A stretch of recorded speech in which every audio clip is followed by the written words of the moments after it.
এবার দেখুন একদম কিন্তু আমি ঘাঁটছি, কড়াতে কিন্তু আর লেগে যাচ্ছে না আর কি। তার মানে এটা হয়ে গেছে। যেখানেই রাখছি সেখানেই কিন্তু কড়া থেকে ছেড়ে আসছে, মানে তেলটা, তিলের তেলও বেরিয়েছে আর ঘি যেটা ছিল সেটাও হয়েছে। এবার আমি গ্যাস বন্ধ করে দিচ্ছি, নামিয়ে নিচ্ছি গ্যাস থেকে। নমস্কার, আসান কুক ট্যুরে আপনাদের স্বাগত। পুজো তো চলেই এলো, অতএব পুজোর কিছু খাবার দাবার তো বানাতেই হয়। তো গত বছর তিলের নাড়ু বানিয়েছিলাম, তো এখন আর তিলের নাড়ু বানাচ্ছি না, খুব কষ্টকর হয় ওটা। মানে গুড়টা, জাল দেওয়া গুড় একদম খুব গরম গরম হাতে নিতে হয়। তো একটা ইজি জিনিস অথচ তার থেকেও ভালো খেতে, সেই রকম জিনিস আজকে বানাচ্ছি। সেটা হচ্ছে তিলের তক্তি। এটা আচ্ছা, কড়া বসিয়ে দিয়েছি, গ্যাসও আমার অন করা। এবার কড়াতে দিয়ে দিচ্ছি তিল। এই তিলটা কিন্তু এবার ড্রাই রোস্ট করব, ভাজবো, শুকনো ভাজবো। আর আঁচটা কিন্তু একদম কমেতে থাকবে, কারণ যে কোনো খাবার দাবার, ভালো খাবার দাবার বানাতে গেলে কিন্তু আঁচ কমে রেখে করাটাই বেশি ভালো আর কি। তো পুড়ে যাওয়ার চান্স থাকবে না। আর আস্তে করে ঘাটবো সমানে, যাতে সাদা রঙটাই থাকে, কোনো রকম লাল রঙ আসবে না। ধীরে ধীরে ওই জন্য ভেজে নেব। দেখবেন একটা ভাজা হলে না একটা গন্ধ বেরোবে। আঁচ কমে রেখে ভাজছি। এটা কিন্তু শুকনো খোলায় ভাজলে পরে আস্তে আস্তে সাইজটা একটু বড় হবে আর হালকা হবে। হ্যাঁ, তাহলে কিন্তু এটা কোনো মতেই, বেশি যত হালকা হবে তত কিন্তু এটা শক্ত হবে না। নতুনদের জন্য বলছি, গ্যাস জেলে নয়, কড়াটা গরম করে তারপরে তিলটা দেবেন, তাহলে পরে কিন্তু এটা ভালো হবে আর কি। এবার আমার ভাজা হয়ে গেছে 3 মিনিট, গ্যাস বন্ধ করে দিলাম। আচ্ছা, তিলটা একটা প্লেটে আমি ঢেলে রেখেছি, ওটা একটু ঠান্ডা হোক। এই গরম কড়াতেই এবার আমি দিয়ে দিচ্ছি জল। একটা কথা বলি, আমার না আজকে যে গুড়টা আমি দেবো, গুড়টা খুব একটা ভালো না, যার জন্য মানে এটা গলতে অনেক টাইম লাগবে বলে আমি আগে থেকে জল দিলাম। কিন্তু যাদের গুড়টা একটু ভালো আর কি, তারা কিন্তু গুড়টা আগে ভেঙে দেবেন।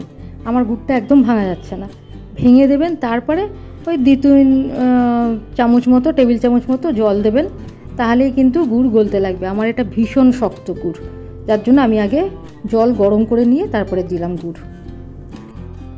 এবার কিন্তু আঁচটা আমি বাড়িয়ে দিয়েছি। আর আপনারা যদি গুড়টাকে ভেঙে করেন আর কি, তাহলে কিন্তু আঁচ কমিয়ে রেখেই করবেন, চট করে গুড় নয়তো জ্বলে যাবে। ঠিক আছে, এবার এতে দিয়ে দিচ্ছি 2টো গোটা এলাচ। আপনাদের কাছে যদি এলাচ পাউডার থাকে তাহলে সেটা দেবেন, সেক্ষেত্রে এটা কিন্তু এখনই দেবেন না। গুড়ের রসটা কমছে, যার জন্য এতটা ফেনা হয়েছে। তো মাঝে মাঝে একটু খুন্তিতে দেখে নিতে হবে কতটা গাঢ় হলো এটা। জুসটা আরও কমেছে, সিরাপটা। তো দেখুন আমার খুন্তির মধ্যে কিন্তু এই এলাচটা লেগে গেছে। একটা এলাচ উঠে এসছে, আমি বের করে দিয়েছি। এলাচ এতে থাকবে না, তো গোটা এলাচ যেহেতু, এবার কিন্তু আমি এলাচ দুটোই তুলে নিচ্ছি। দ্বিতীয় এলাচটাও আমি তুলে দিলাম। এবার একটা কাজ আমি সেরে রাখছি। একটা থালা উল্টে নিয়েছি, স্টিলের থালা বা ফ্ল্যাট, পেছনটা যেন ফ্ল্যাট হয়। তার মধ্যে কয়েক ফোঁটা ঘি দিয়ে দিলাম। এই ঘিটা আমি থালার পেছন দিকে মাখিয়ে নেব। ঠিক আছে, হাত দিয়ে মাখিয়ে নিচ্ছি। আর শুধু এটাতে মাখালেই হবে না, তার সাথে আমি নিয়ে নিচ্ছি আর একটা বেলনা। সেই বেলনার গায়েও কিন্তু আমি ঘি মাখিয়ে নিলাম। ঠিক আছে, পরে এটা আমার দরকার লাগবে। আর আমার গুড় জাল দেওয়াও কিন্তু হয়ে এসছে, গুড় কমে এসছে। এবার জালটা ঠিক হয়েছে কি না বোঝার জন্য আমাদেরকে একটা কাজ করতে হবে, এবার সেটা আমি দেখাচ্ছি। এই ছোট বাটিতে আমি অল্প একটু জল নিয়ে নিলাম। এবার এর মধ্যে খুন্তিতে করে একটু জাল দেওয়া গুড় দিয়ে দিলাম, জলের মধ্যে গুড় দিয়ে দিলাম একটু। এবার গুড়টাকে আমি তুলবো, ঠান্ডা হয়ে গেছে, তুলবো। তুলে যখন দেখছেন এই যে, এবার দেখুন এটা দেখা যাচ্ছে, এটা কিন্তু জমে গেছে, গলে যায়নি কিন্তু, তার মানে আমার পাকটা ঠিক পাক হয়ে গেছে।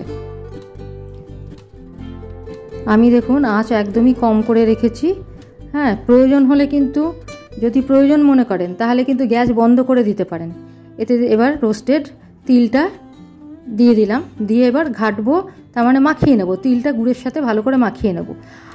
এখন এই সময় আপনারা যারা এলাচ গুঁড়ো দেবেন তারা কিন্তু এই সময় এলাচ গুঁড়ো দেবেন। এলাচ গুঁড়ো কিন্তু আগে থেকে দেবেন না, গন্ধটা অনেকটা কমে যাবে। ঠিক আছে, এবার এতে আমি দিয়ে দিচ্ছি 1 চামচ মতো ঘি। অতএব গন্ধের যে জিনিসগুলো, ঘি বলুন, এলাচ বলুন, সব কিছু এই সময় একসাথে দেবেন।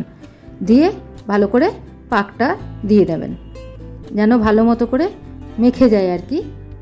তিলটা যেন গুড়ের রসের মধ্যে ভালো মতো মেখে যায় এবং তিলের সাথে পাকটা ঠিক হতে হবে।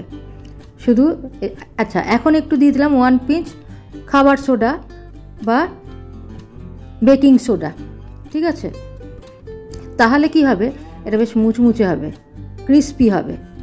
ঠিক আছে, তো এইগুলো যদি দেন, এগুলো ছোটোখাটো টিপস, অনেকেই হয়তো মানে সোডাটা দেন না আর কি, না দিলেও হবে, কিন্তু দিয়ে একবার দেখবেন তার টেস্ট।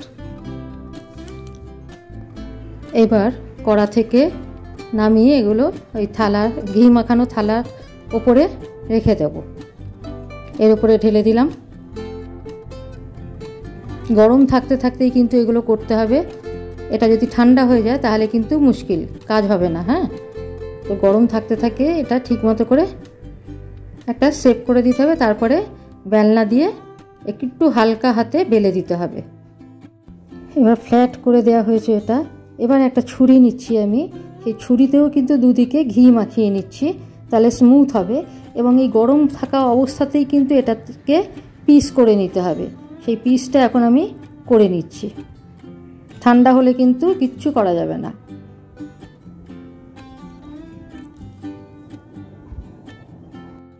এবার গরম থাকতেই কিন্তু এগুলো পিস করে নিতে হবে তাড়াতাড়ি করে। হ্যাঁ, আর সাইডগুলো ঠিকমতো না হলেও অসুবিধা নেই।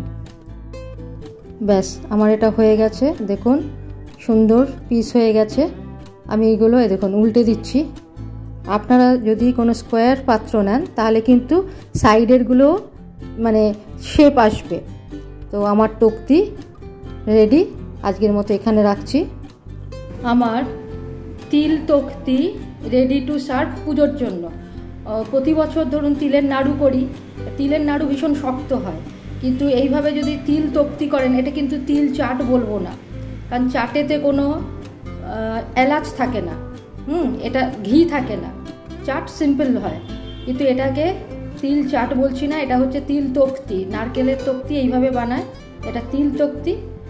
আজকের মতো এখানে রাখলাম, সকলে ভালো থাকবেন, পরে আবার অন্য কিছু দেখাচ্ছি। এটা কিন্তু পুজো স্পেশাল করলাম। এত সুন্দর মিষ্টি রেসিপি মানে ঠাকুমা দিদিমা এরাও খেতে পারবে, দাঁত যাদের নেই তারাও কিন্তু খেতে পারবে। তো তাদের আনন্দ দেওয়ার জন্য অবশ্যই এটা বানাবেন। আজকের মতো এখানে রাখছি, পরে আবার কিছু পুজো স্পেশাল রান্না নিয়ে ফিরে আসছি। ততক্ষণ ভালো থাকবেন, ধন্যবাদ।